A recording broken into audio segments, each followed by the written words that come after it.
Ginataang malunggay with daing. Nilalagyan pa natin ng sili. Ano naman po ang luto natin?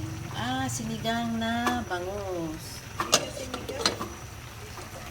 Sinabawang bangus. Ayan, next, ilalagay na ang iniwang sili.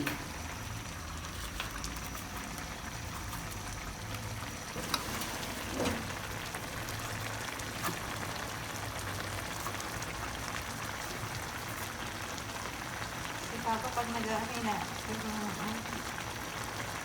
Gusto ko nga yung sili talaga eh. Naalala ko si Papa. Ano ba yung gusto niya? Bilo-bilo nung dumating ako nun. Nag-ano siya, naghihiwa siya ng hindi ganito. Nung nagkukudkod na niyo.